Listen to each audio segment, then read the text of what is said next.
Hey, on the media listeners, this is OTM correspondent Micah Loenger. This week's show is coming up in just a second. But first, lend me your ear for like a moment. It's time for On the Media Trivia!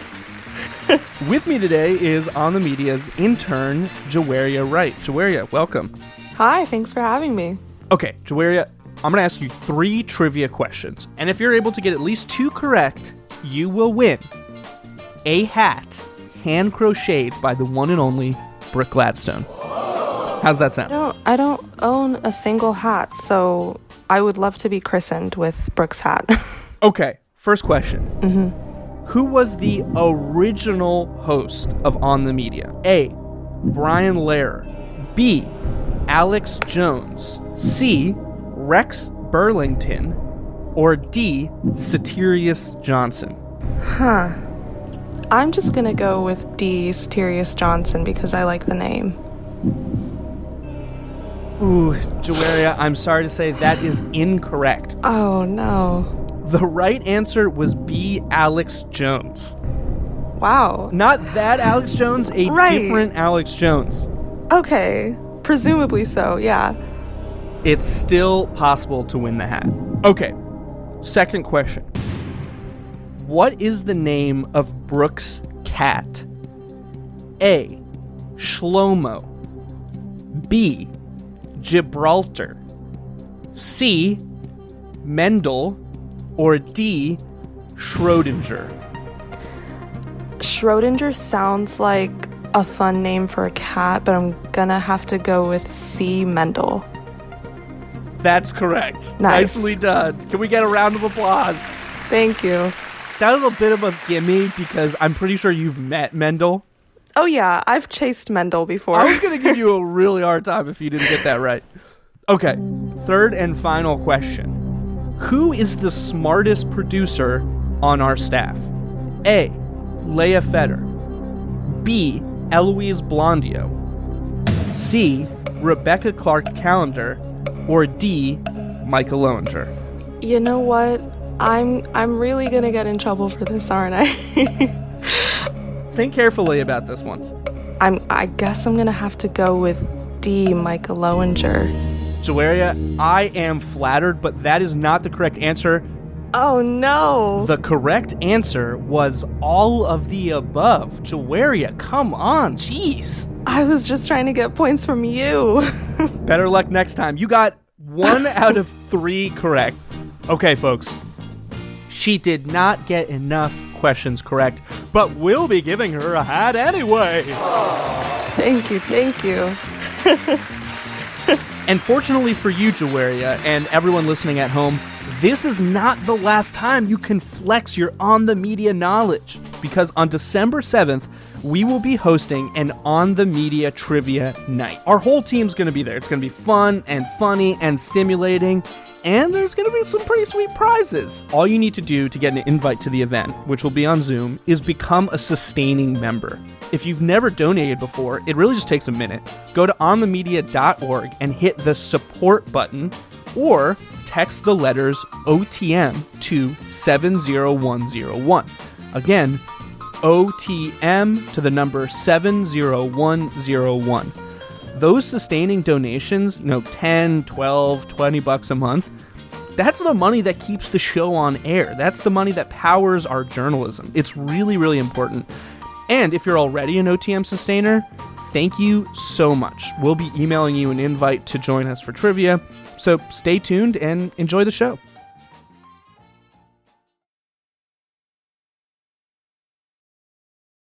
Inflation, perhaps more accurately called Bidenflation, is climbing at the highest rate in 13 years.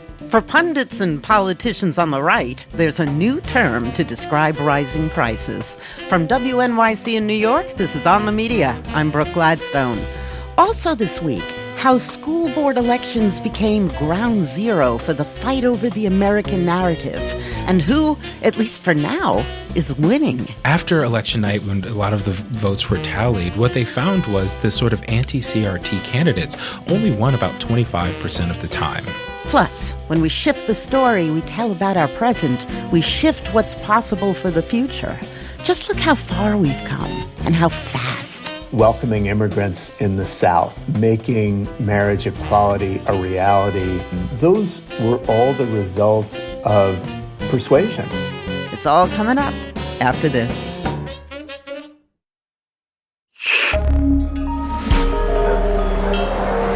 Listener supported. WNYC Studios. From WNYC in New York, this is On the Media. I'm Brooke Gladstone. If you're a person who buys things, then you've probably noticed things cost more these days.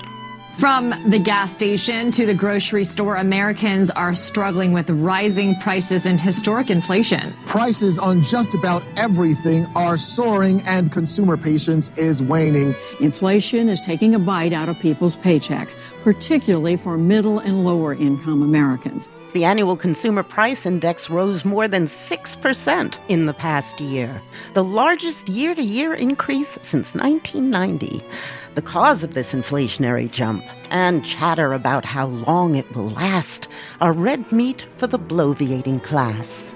And if you're a Republican bloviator, you know where to direct your blast. And now we see Bidenflation. All the money you've worked for in your life is worth less. Mr. President, the inflation we're seeing, Bidenflation as I call it, is here to stay so long as those on the left continue to jam through reckless tax and spend bills. Seems blaming Biden's working. The Washington Post published a poll last week that found almost half of Americans believe Biden deserves, quote, a great deal or a good amount of the blame for rising prices. Those worries are at least in part responsible for President Biden's approval rating dropping to the lowest point of his presidency. Even as on Thursday, the Congressional Budget Office released a new report estimating that the bill could add $367 billion to the federal budget deficit over the next decade. But according to John Cassidy, staff writer at The New Yorker, the coverage often fails to tell us what those numbers really mean. John, welcome back to the show. Thanks a lot for inviting me on. Last week, the Labor Department said that prices rose by 6.2 over the last 12 months. That's the largest increase, they say, in decades. So what exactly contributes to that number?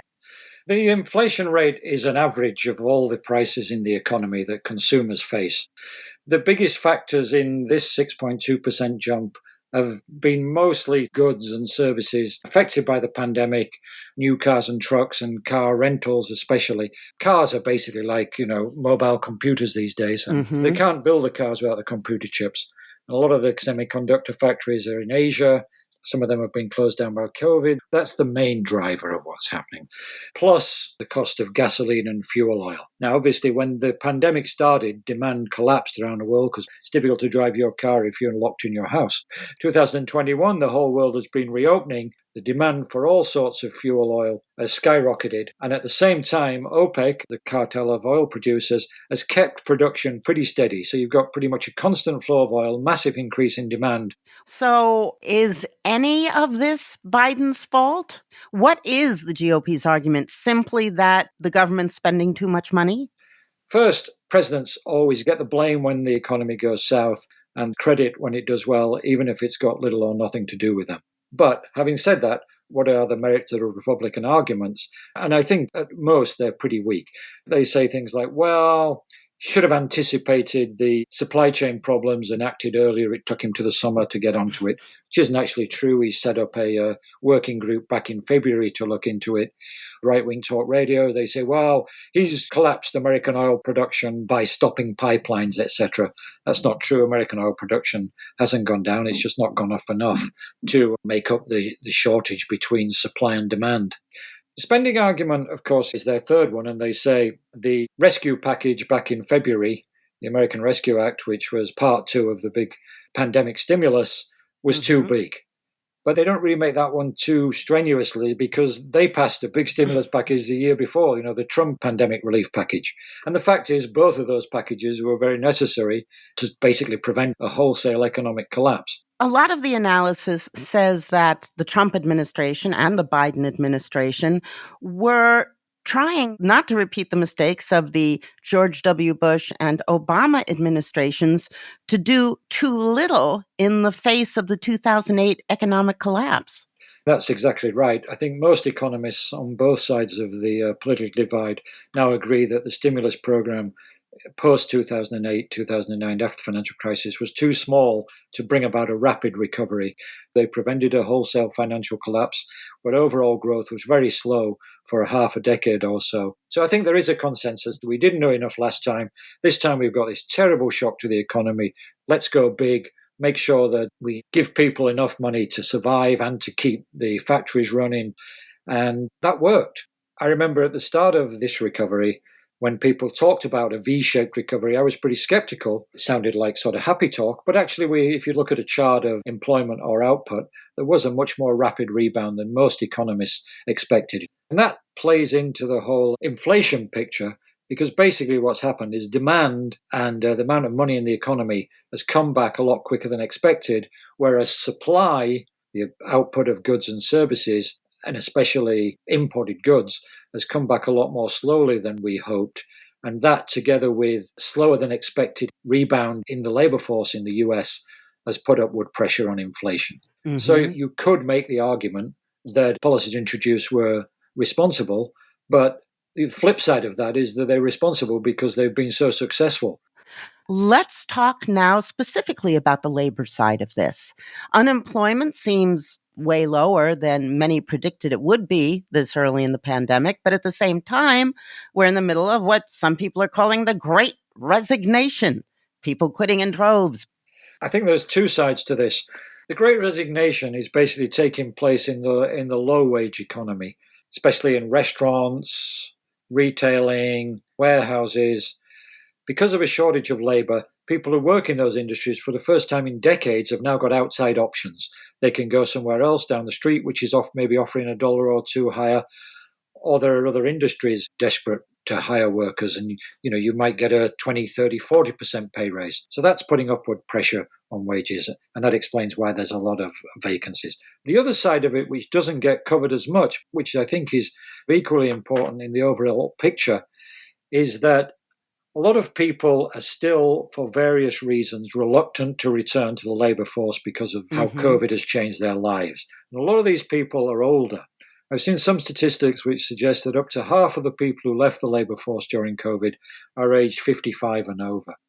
And that doesn't seem to be rebounding. Now, the Republicans say it was because of higher unemployment benefits. You're paying people to stay at home. That's the reason why we haven't had a rebound in labour supply. On the face of it, you might think that's a plausible argument. But if you look at the actual data, what you find is both in the states that got rid of the expanded unemployment benefits earlier, they didn't recover any faster in terms of employment than the states which kept the higher benefits. And since August and September, when the expanded benefits lapsed all over the country, the proponents of the benefits are the problem argument said we should see a big rebound in labor supply. And that just hasn't happened.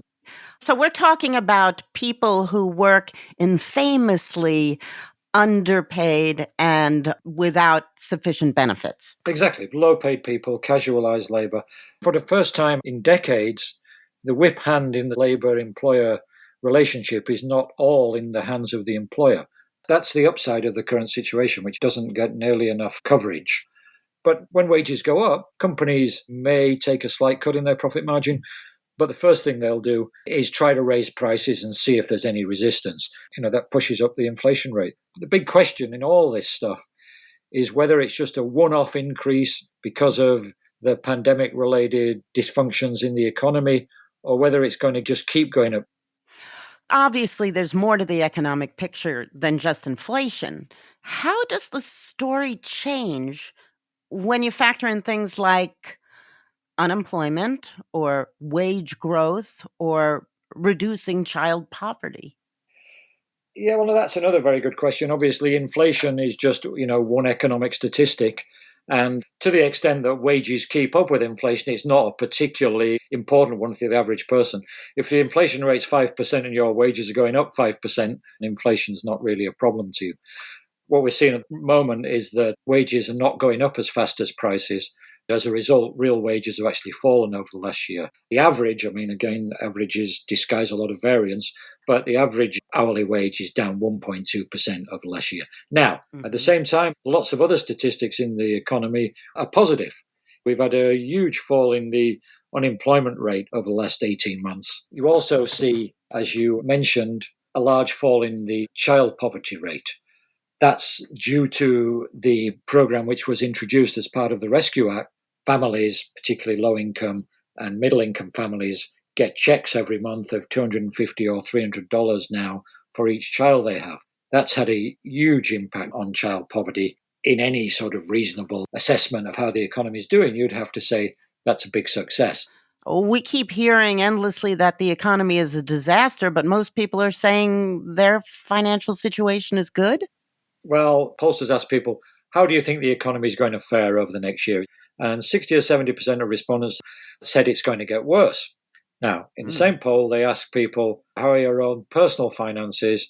And you had a majority saying that personally they were doing pretty well and that they expected their finances to be fine over the next year.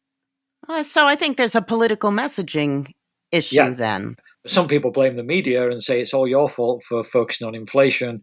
You should be focusing on the drop in child poverty. Inflation isn't a real issue, etc.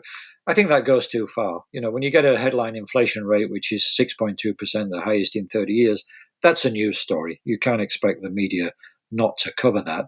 But you do have to place it in the context of this extraordinary pandemic we've had, which has upended all sorts of different economic relationships. One thing that's heartbreaking for me, and I think terrible for the economy, is that in making the cuts to the Build Back Better plan to bring in Joe Manchin and Kristen Sinema, the, quote, moderate Democrats, they're going to be cutting the plans for affordable housing. Evictions are still happening. Rents are soaring. The knock-on effects to the economy of homelessness, even beyond the incalculable issue of individual misery, I just think it's so short-sighted. What we are foregoing is programs which would improve people's lives. And that's not going to happen. The question is it not going to happen for good reasons or is it not going to happen for bad reasons? The economic argument is pretty one-sided here. We can afford to spend a little bit more on these programs. Even at $3.5 trillion, the figure itself is misleading because it's over 10 years. Divide by 10, you're talking about $350 billion a year. We've got a $23 trillion economy here now. So you're talking between 1% and 2% of GDP here. You're not talking 5-10% of GDP. The United States can afford to spend that much if it wants. You referenced one of my bête noirs, which is the emphasis on this $1 trillion number, which you put into clear perspective. You have to divide it by 10 over the 10 years, and then you have to look at the 350 billion annual number against the annual economy, and you find it's no more than 2%. The number 3.5 trillion we hear all the time, what it means, we almost never do. Yeah, as you can probably tell from my accent, I come from the UK, and that's always struck me. I don't know where it comes from. When did American economics coverage start to get cast in terms of 10-year budget windows? Because it is very misleading. If you cast it in terms of a 10-year budget window, you should cast GDP in terms of a 10-year window too. So instead of looking at a $22 trillion economy, we should look at a $220 trillion economy, which is what it would be over 10 years, and that's without any growth. Factoring growth, you're probably talking about a $300 trillion economy. In other countries, you don't get it, but for whatever reason, here, all spending plans are reported and argued about in terms of 10-year windows because that's how the Congressional Budget Office and the Joint Congressional Committee score things. But in terms of how it impacts people's lives and how it relates to the sustainability of these programs and the ability of the government to afford them, it's actually very misleading because, as you say, people see these huge figures of 3.5 trillion and it just plays in to the sort of argument that all these politicians are just tax and spending and they don't know what they're doing and they're going to bankrupt the country, etc. So to conclude, what do you think that people need to hold in their head about all the economic coverage they're seeing? One of the problems is that most people get their news from TV, and TV news generally doesn't cover economics at all. Being an old timer these days, I guess I'd call myself, I still watch the evening news. Wow. Are you 107? Well, the reason I do it is just to try and see what the median voter or whatever is seeing every evening. And what you find if you watch the evening news is that economics only ever really is reported when it's bad news. It basically has to be a terrible jobs figure, or the inflation spike we've seen. That will lead the coverage. Stories about rising disposable income as a result of the stimulus packages, how it's kept businesses open, or how the child tax credit is reducing child poverty, don't appear on TV. So the problem in economic coverage is similar to in all sorts of other areas. Mass market coverage is very different to the elite coverage. How you break through all that, I'm afraid, is above my pay grade. John, thank you very much. Thank you. John Cassidy has been a staff writer at The New Yorker since 1995, where he writes regularly about politics and economics. So that's our first segment in an episode that turned out to be about persuasion. What works, what doesn't, and why. Up next, sorting through the arguments that are supposedly about, but really aren't, what's called, but really isn't, critical race theory in schools. This is On the Media.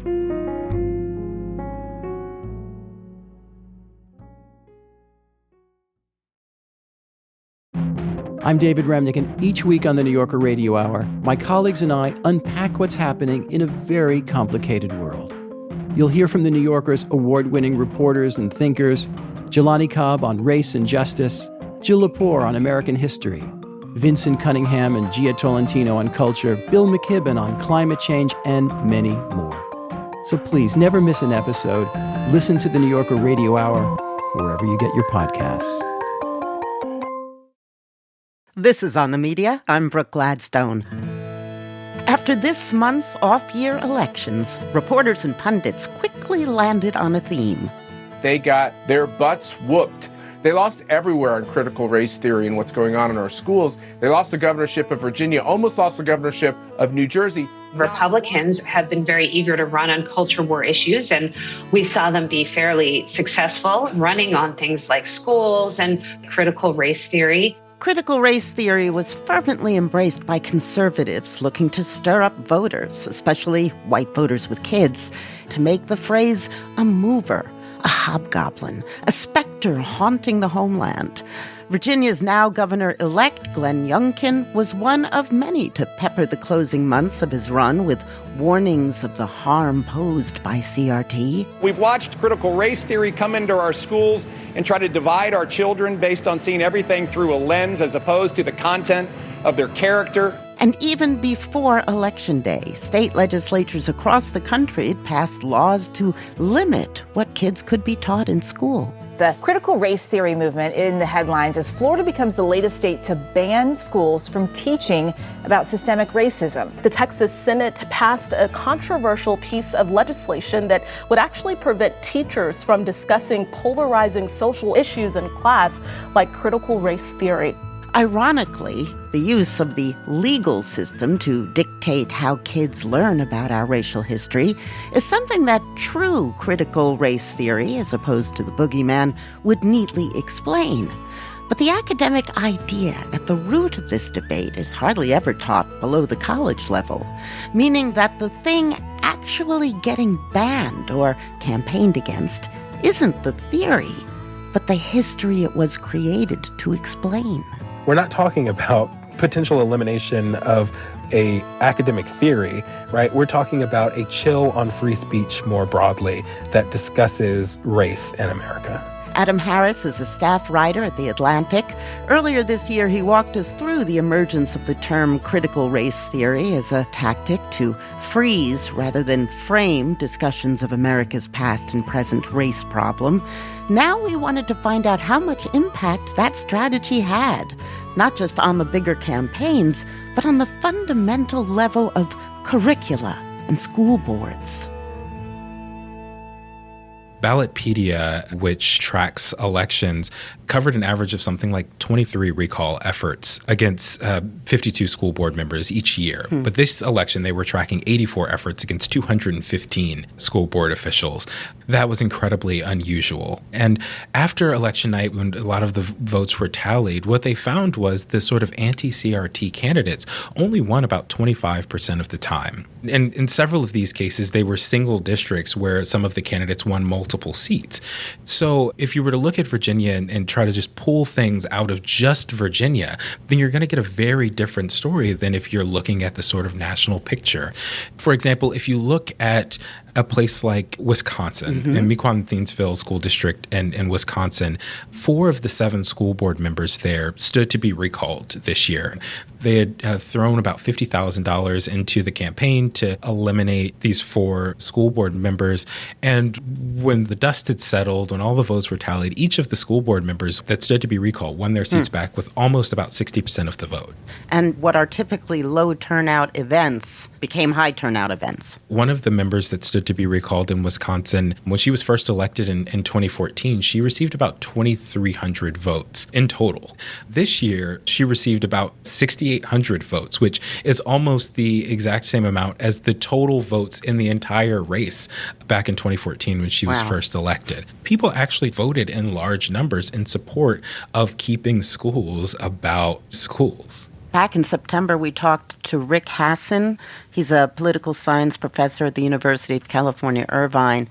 And one of the things he said always gets less coverage is when experienced election officials leave, driven out by the wrath of angry constituents.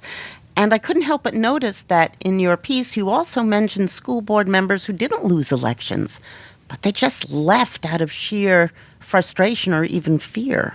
Yes. In Minnesota, there's something like 70 members who had retired or resigned since August 2020. And that's an unusual number. That's an incredibly unusual number. Typically, you see about fewer than 20 of those departures. In Wisconsin, you saw 3 school board members who left, citing animosities that they've been feeling like they weren't able to conduct the work of their board. Down in Arizona, there was a case of a school board member who had been elected just last year who said that if she had not just been elected to the school board, she would not have run again. In Beaver Dam, Wisconsin, a school board member who had voted to require a mask for students resigned because he had received threats and there was a vehicle that he observed sitting outside of his house.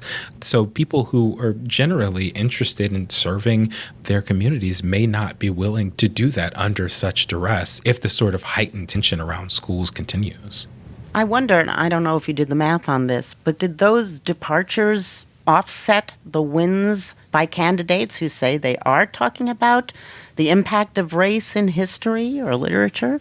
It's hard to tell because some of the departures came in a period where school boards were able to appoint new members. In Robbinsdale, Minnesota, for example, one of the school board members who had been on the school board for something like 6 years, she resigned, but the timing of her resignation meant that they were able to appoint another member of the school board to serve out the rest of her term.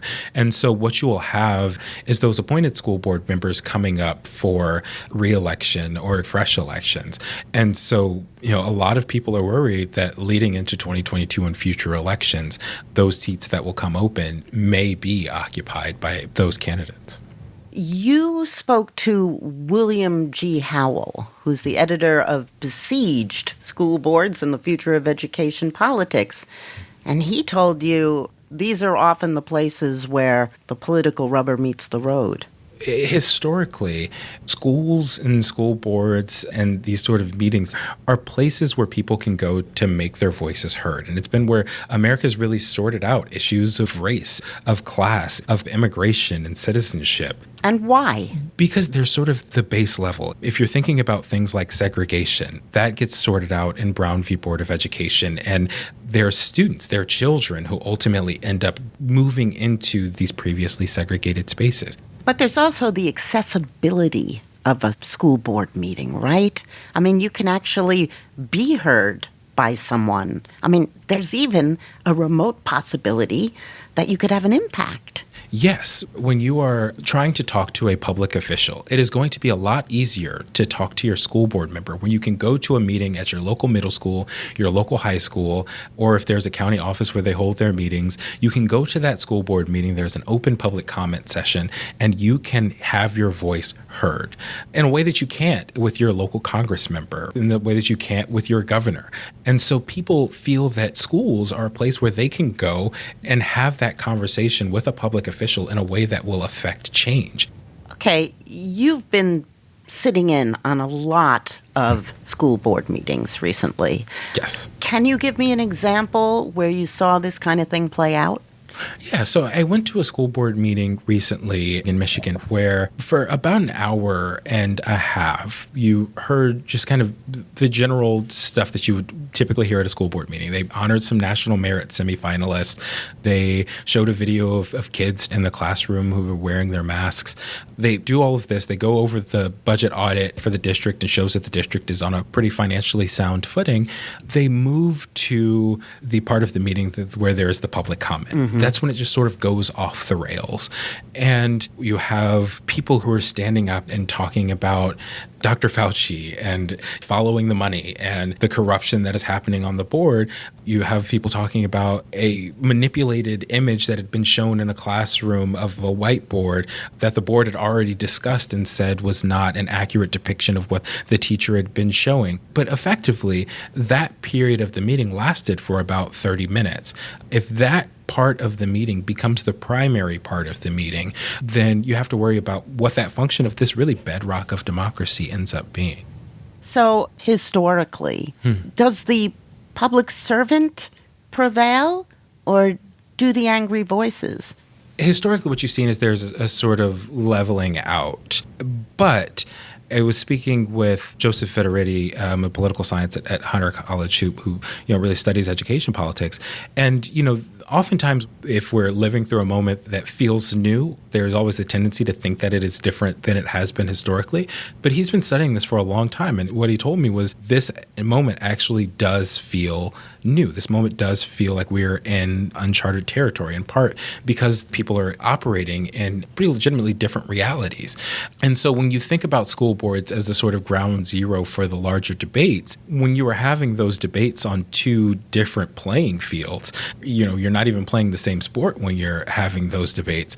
That environment, the sort of partisan environment mixed with the fears that people have for their children just creates a really sort of toxic cocktail that is a really kind of new thing and an unprecedented moment. So we see politics trickle down to school boards because school boards are accessible.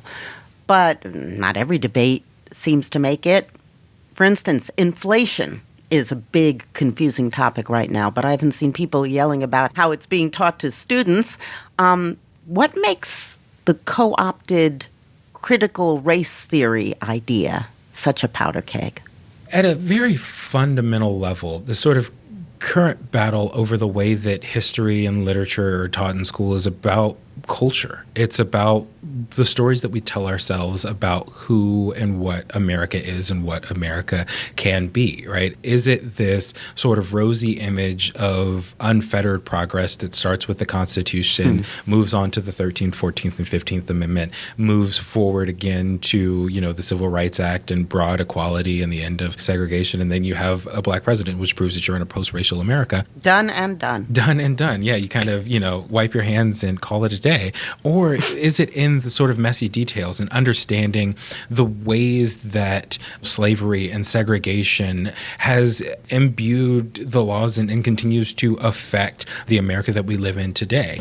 And so at a very fundamental level, that is about teaching what children learn about going forward. It is about controlling the narrative of our culture. Not just children, but your children who could be turned against you. Yes. And when you play up that fear, even if it's not a realistic fear, right? First graders, second graders are not learning this really intense version of history, right? Even if it is not grounded in fact, people fear for their children. It is a natural thing to do. Historically, right, there has been a large push to control the narrative of American history and their place in it, right? The Lost Cause was a push to control the narrative of history and the South's place in it. After integration, there was a push to control the narrative of what was taught about segregation. This is not unrelated or unlike those previous pushes. But as I mentioned, kind of what is different is that at a very base level, there's an argument happening on different playing fields. Where do you see all this headed? And how do we cover it?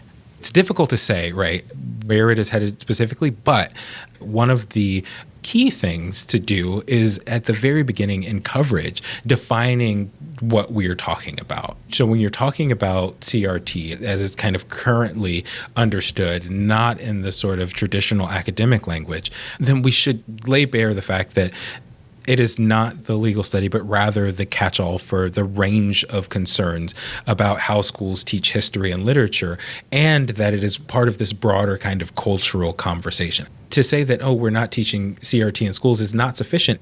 To establish at the beginning in stories as you're covering it what it is you're actually talking about. When you're saying CRT, what do you actually mean? And then to press on that question is incredibly important.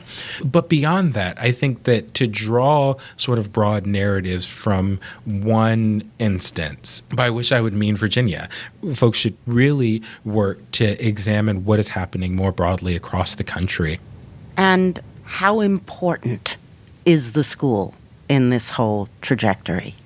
It's incredibly important. When you think about what schools are and what they provide, public schools in particular, for the future, it is the education of the next generation of Americans. And so, you see why people want to control the narrative in those spaces, because it is creating the next class of politicians, it's creating the next class of teachers, it's creating the next class of lawyers and doctors.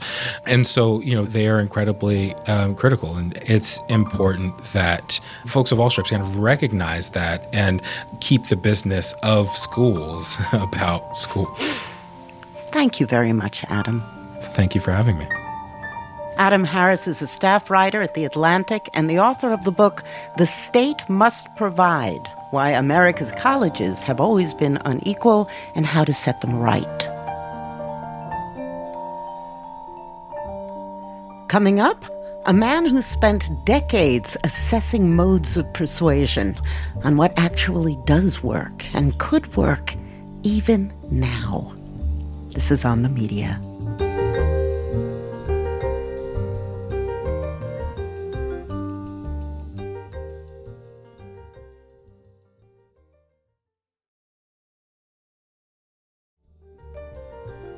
This is On the Media. I'm Brooke Gladstone.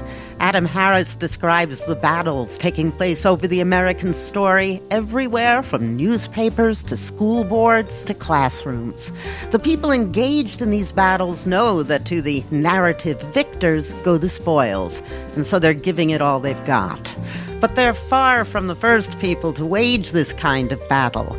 Alan Jenkins is a professor at Harvard Law School and co-founder of the Opportunity Agenda, a social justice communications lab. He says that those deep in the work of narrative shifting understand that it's not just about knowing what story you want to convey. It's also about knowing when that story needs to change. I became the director of human rights at the Ford Foundation 3 weeks before September 11th, 2001. And so the narrative of the decency and dignity of every person and why torture is wrong, those stories fell flat.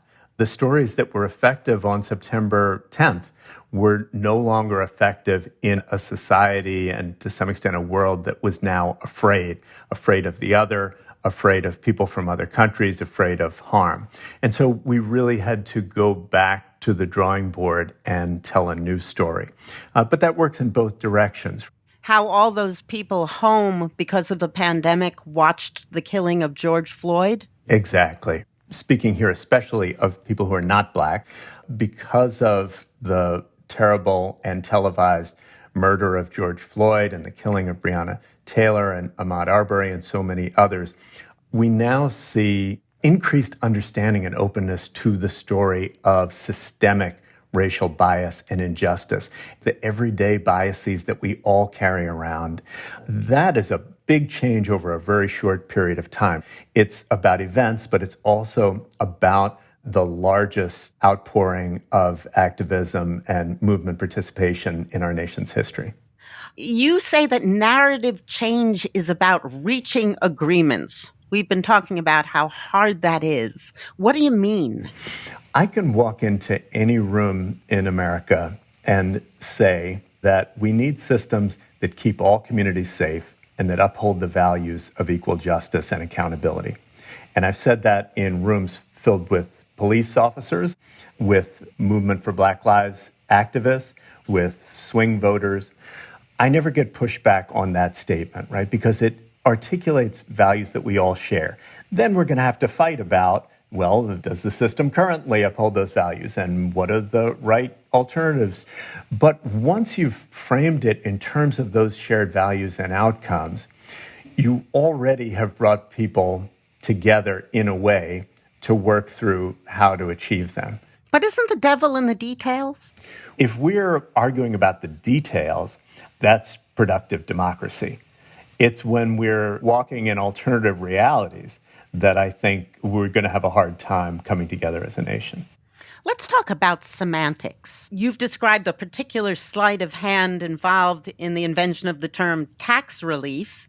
Here's former Congressman Paul Ryan in 2012. President Bush delivered broad tax relief for all Americans because he understands that people, not government, start the businesses and create the jobs that drive our economy. Cognitive linguist George Lakoff has pointed out that a relief frame is an affliction. So the hero is the person who protects you from the affliction.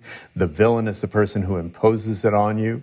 The taxpayer, in this instance, is the victim. And so going from tax cuts to tax relief actually introduced a moral component.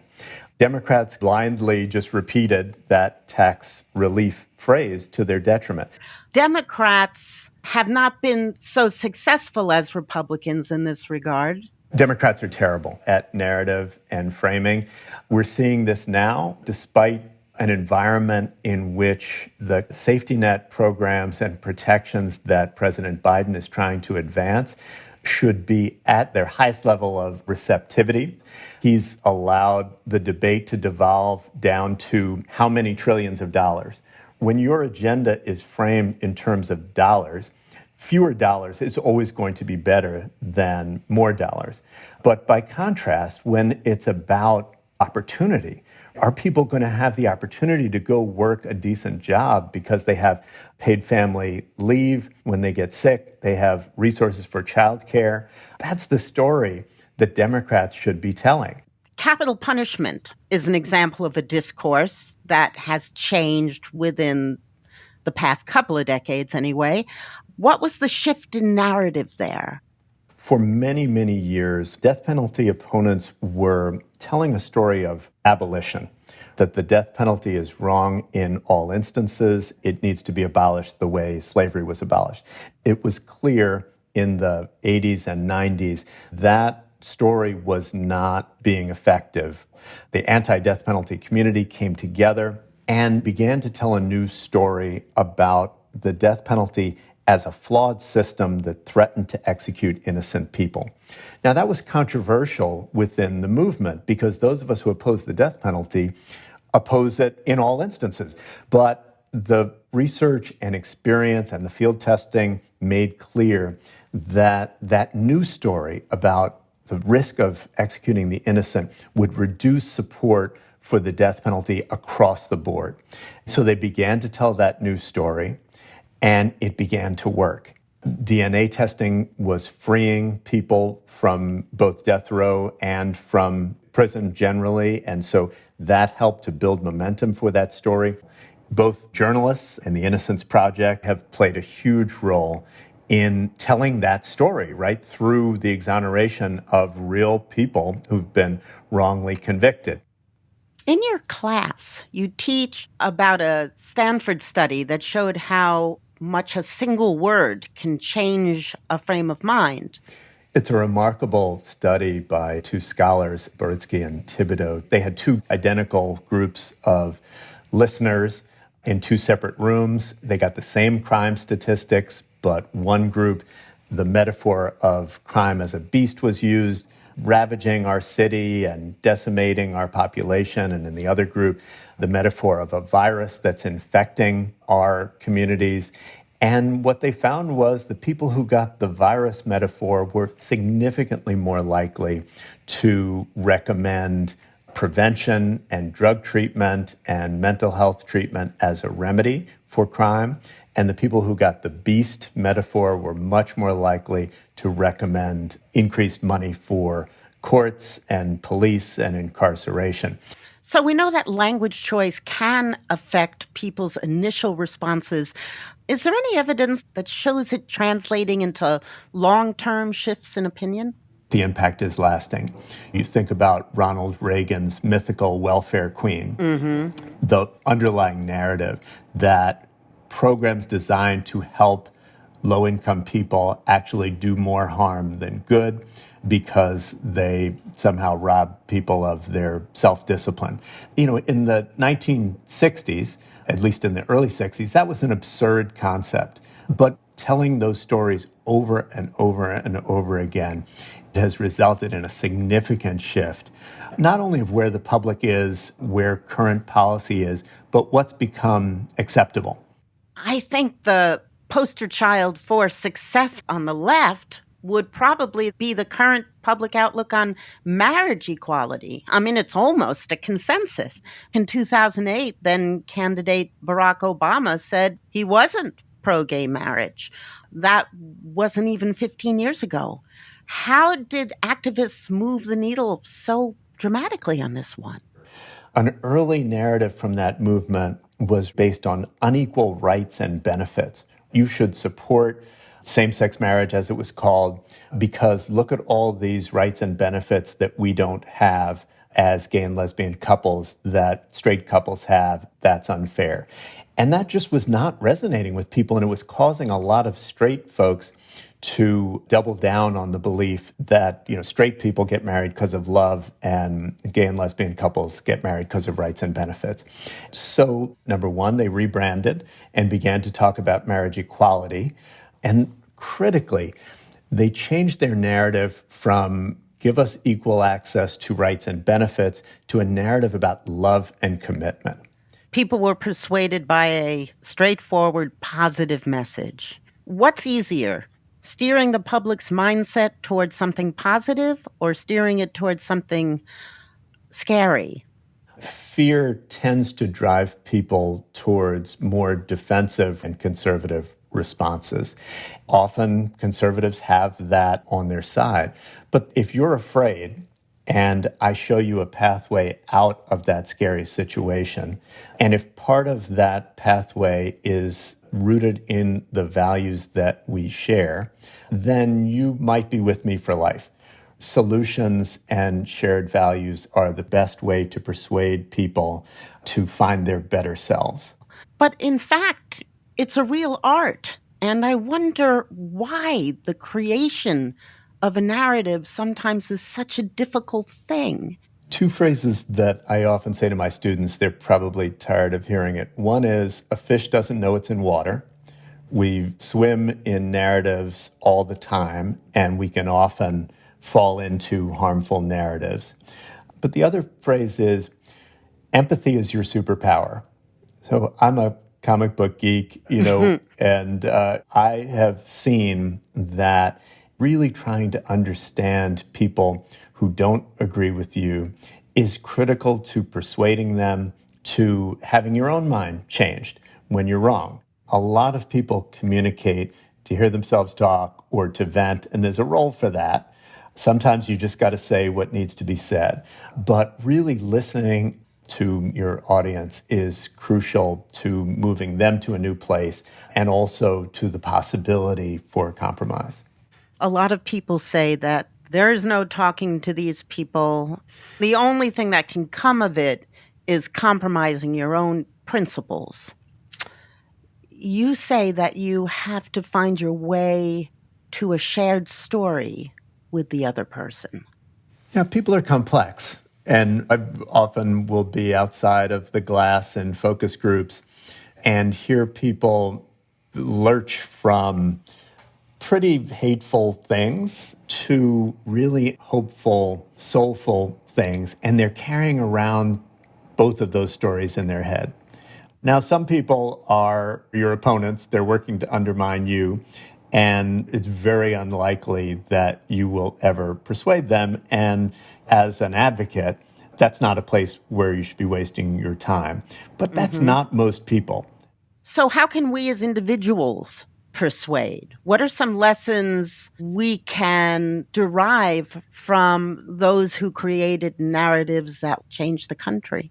We should never leave an audience without giving them at least one thing that they can do to solve the problem that we've identified. And that's not a magic wand, but when we look at all of these successful efforts through the years, including the civil rights movement of the 1950s and 60s, they all include those elements. Listening, finding shared values, narratives, offering concrete solutions, and giving our audiences actions that they can take to make things better. It reminds me of what Brian Stevenson has tried to do in Montgomery, Alabama. If persuasion has a long-term goal, it has to be about reimagining who we are, what our history is, as you mentioned, what our society can be.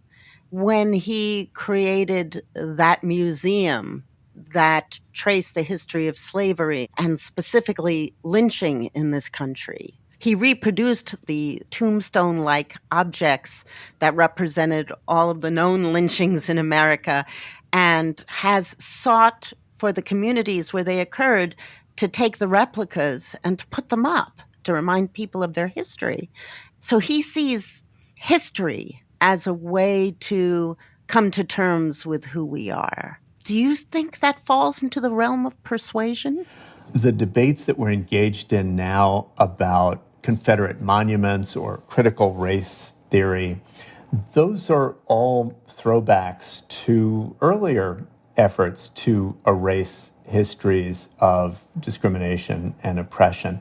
After the Civil War and Reconstruction, when federal troops were removed from the South and the harsh regime of Jim Crow and lynchings returned with a vengeance, you immediately saw Confederate veterans and the Daughters of the Confederacy reinventing history textbooks to describe slavery as benign and the South as genteel, and the Civil War as a war of Northern aggression. And you see that same battle going on now, the idea that any discussion of past discrimination or oppression is something to be suppressed or censored. But, when you do that, it's like showing up in the middle of a movie. You're trying to understand what's happening, and it is almost impossible. So, for example, when you hear that our criminal justice system is racially discriminatory or that educational outcomes are unequal, but you have no idea what the first half of the movie was and that history of discrimination right up until today, then you can only conclude that this must be something wrong with the people. Brian Stevenson and the Equal Justice Initiative have done a remarkable service to the country by making manifest aspects of our history that help to explain where we are today and where we need to go. So persuasion in the long term involves redefining who we are and what we want to be. Understanding who we are and who we want to be as a nation, as a people, right, in all of its fullness. And ultimately, you believe persuasion can work. I see persuasion work all the time on issues that seemed completely intractable.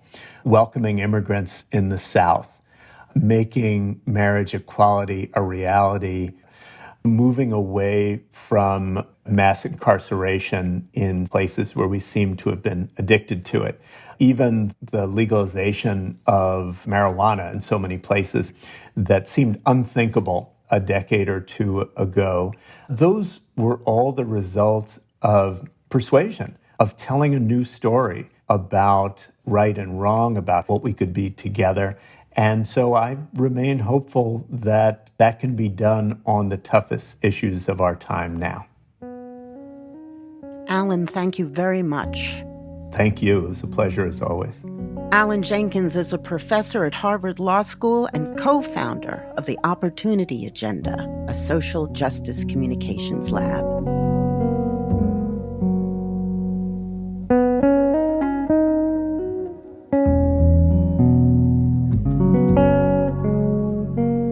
And that's this week's show. On the Media is produced by Leah Feder, Micah Lowinger, Eloise Blondio, Rebecca Clark-Callender, and Eli Cohen, with help from Juwaria Wright.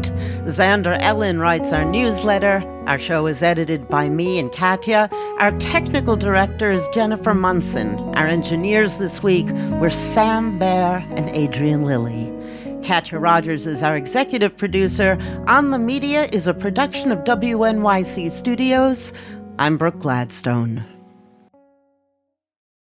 WNYC Studios is supported by Geico. How would you love a chance to save some money on car insurance? Geico can help. Switch today and see all the ways you could save with great rates and discounts. It's easy. Simply go to geico.com to get a rate quote and get started seeing how much you could save.